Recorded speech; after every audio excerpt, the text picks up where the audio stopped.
बिस्मिल्लाहिर्रहमानिर्रहीम। इय्याक नअबुदु व इय्याक नस्तईन। मोहब्बत गोलियों से बो रहे हो, वतन का चेहरा खून से धो रहे हो। गुमा तुमको के रास्ता कट रहा है, यकीन मुझको कि मंजिल को रहे हो, मंजिल को रहे हो। जनाब स्पीकर,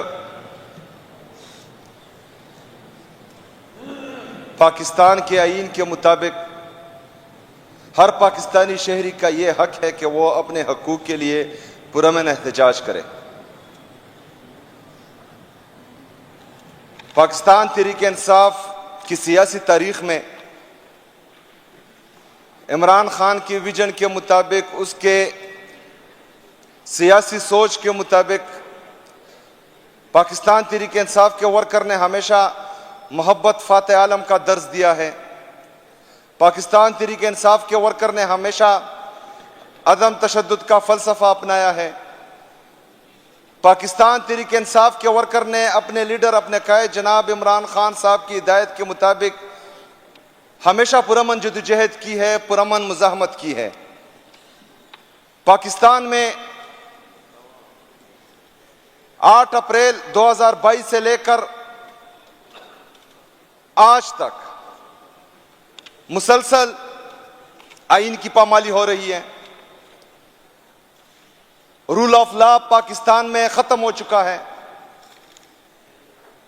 जो ताकतवर लोग हैं वो मुसलसल पाकिस्तानी शहरियों को कीड़े मकोड़े समझ रहे हैं। आए रोज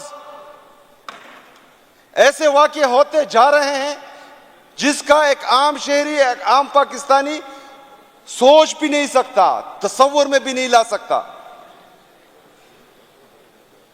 मैं ज्यादा पीछे नहीं जाऊंगा। मेरे लीडर, मेरे कायद ने हर कानूनी दरवाजा खटखटाया इंसाफ के लिए, आईन की बालादस्ती के लिए, कानून की हुक्मरानी के लिए।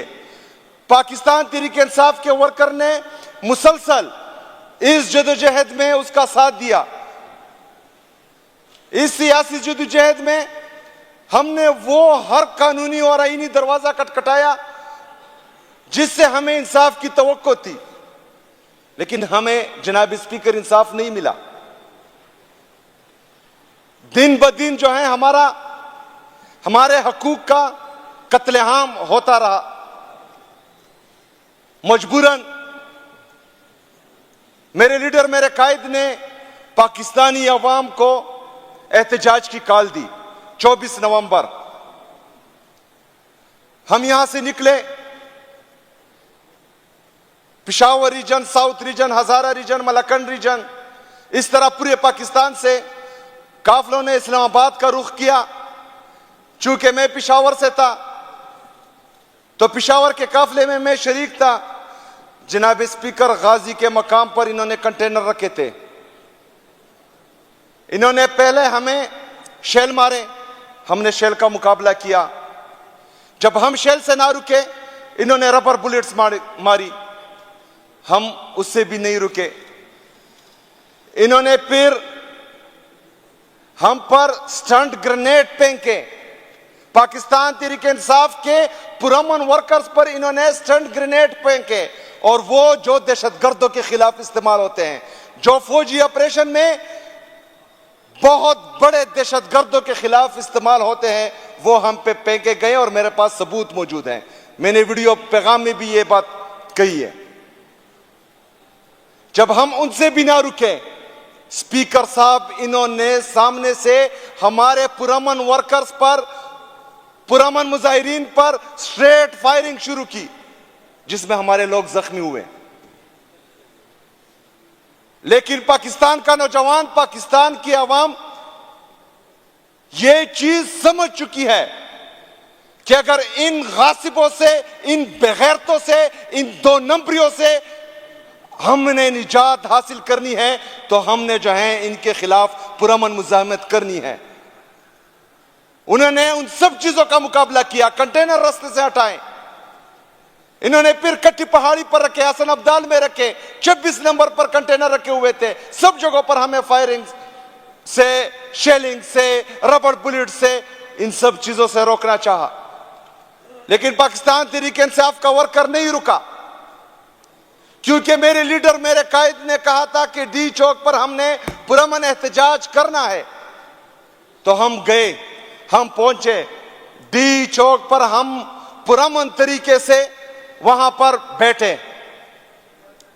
जनाब स्पीकर, डी चौक के कंटेनर जिस तरह हमने हटाए, हम वहां पर बैठे तो मुझसे कुछ फासले आगे एक स्नाइपर शॉट आता है और हमारे एक वर्कर को यहां सर में गोली लगती है।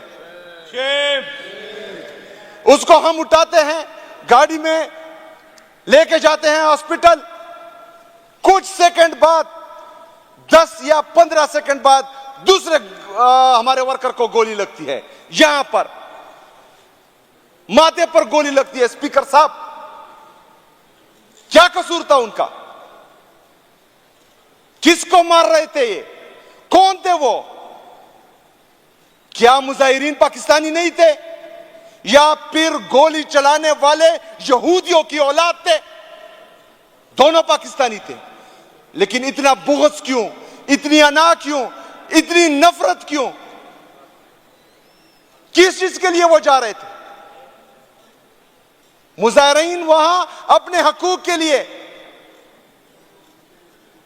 उनके मुतालबात क्या थे कि हमारे जो नाहक कैदी हैं उनको रिहाई, हमारे लीडर, हमारे कायद को जाली केसेस में 1.5 साल से कैदोबंद में रखा गया है, उसकी आजादी, वो भी आईनी और कानूनी दायरेकार में रहकर। गलत डिमांड नहीं थी। दूसरा मुतालबा क्या था? मैंडेट की वापसी। 8 फरवरी को जो इन्होंने पाकिस्तानी अवाम के मैंडेट पर डाका डाला था, उस मैंडेट की वापसी। तीसरा मुतालबा कि आजाद अदलिया की बहाली। स्पीकर साहब, मैं फ्लोर ऑफ द हाउस अपनी अपोजिशन से, आपसे, यहां के हर एक मेंबर से यह पूछता हूं कि इन मुतालबात में नाजायज मुतालबा मुझे बता दे, कौन सा नाजायज मुतालबा हम कर रहे थे? लेकिन ये जो इस रियासत पर काबिज दहशतगर्द हैं, ये आदमखोर बन चुके हैं। इन्होंने लाल मस्जिद किया, इन्होंने सानिया मॉडल टाउन किया, इनकी तारीख भरी पड़ी है। ये खून के प्यासे हो चुके हैं। जब तक ये अपनी आवाम का खून ना चूसे, इनको चैन नहीं आता। बेगैरत बन गए। क्यों?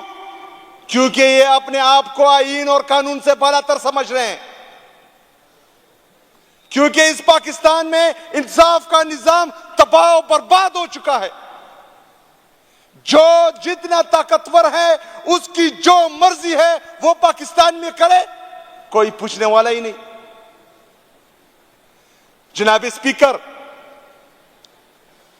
इसके बाद रात के 8:15 हम डी चौक में मौजूद थे।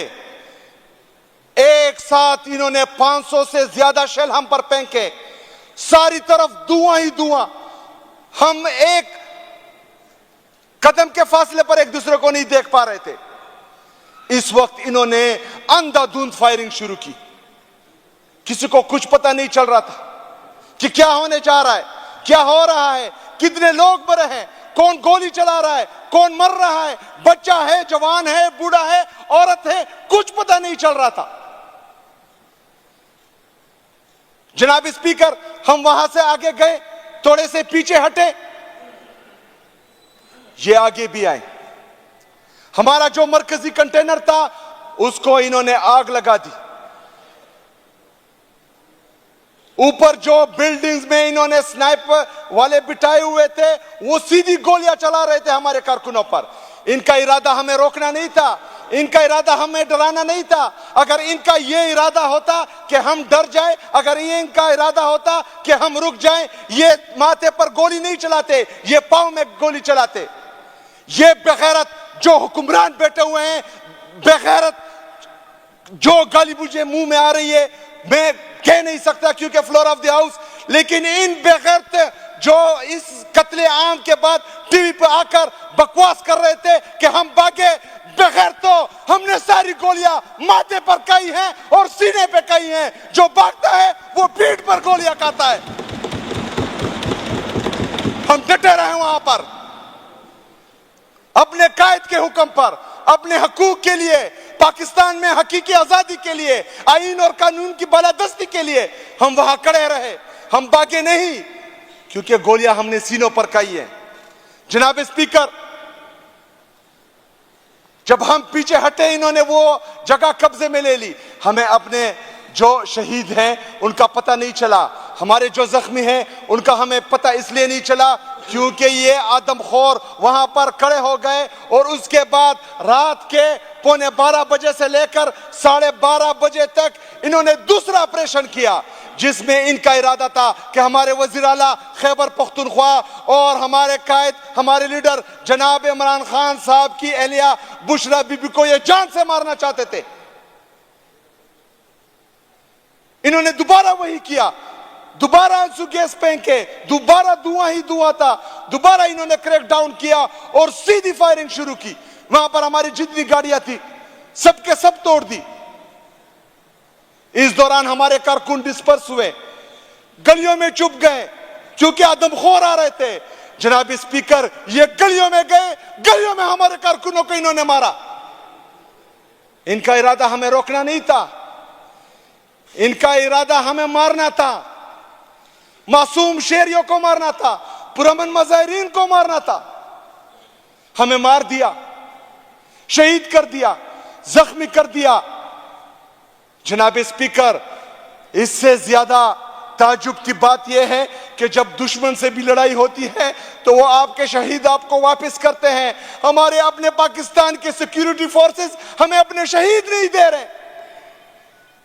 जो इन्होंने शहीद किए। अगर कोई अपना बेटा या भाई या बाप जो इन्होंने शहीद किया वो मांगने चले जाए, ये उनसे एफिडेविट लिखते हैं कि आप लोगों ने ये नहीं बोलना कि ये जो है पाकिस्तान तहरीक इंसाफ के एहतजाज में शहीद हुआ है। वो बेचारे क्या करें, उन्होंने तो एफिडेविट देना है क्योंकि उन्होंने तमाम लवाजमात पूरी करनी है, उनका कफन और दफन करना है, जनाजा पढ़ना है, खून का रिश्ता होता, उन्होंने वो एफिडेविट दे देते हैं। कई लोगों के साथ इन्होंने परसों से यही काम किया है। जनाब स्पीकर, हम मुसलसल पाकिस्तान में आईन और कानून की बालादस्ती के लिए जदोजहद कर रहे हैं। हम उस दिन भी निकले 26 और 27 की दरमियानी शब हमारे साथ ये जुल्म और ये ज्यादती हुई। हमने अपना काम कर दिया, हमने शहादतें दे दी, हमने इस मुल्क की खातिर, इस कौम की खातिर पाकिस्तान तहरीक इंसाफ के वर्कर ने शहादतें दे दी। लेकिन इसके बाद ये सिर्फ मेरा पाकिस्तान नहीं है, ये सिर्फ पाकिस्तान तहरीक इंसाफ के वर्कर का पाकिस्तान नहीं है। यहां पाकिस्तान में 24-25 करोड़ पाकिस्तानी बसते हैं, उसमें मुख्तलिफ मकतबा फिक्र के लोग रहते हैं। अगर फर्ज करें मुझे शहीद किया जाता है या जख्मी किया जाता है और मैं अस्पताल जाता हूं तो डॉक्टर का यह फर्ज बनता है कि वो अपनी ड्यूटी सर अंजाम दे और पूरी दुनिया को बताए कि इन्होंने उस रात क्या किया है। अगर फर्ज करें मैं इस कौम के लिए, इस मुल्क के लिए कुर्बानी दे रहा हूं तो हमारे जजेस का यह फर्ज बनता है कि वो ये पाकिस्तान में आईन और कानून की बालादस्ती लाए, हमें इंसाफ दे, हमारे साथ जो जुल्म हुआ है उसका पूछे।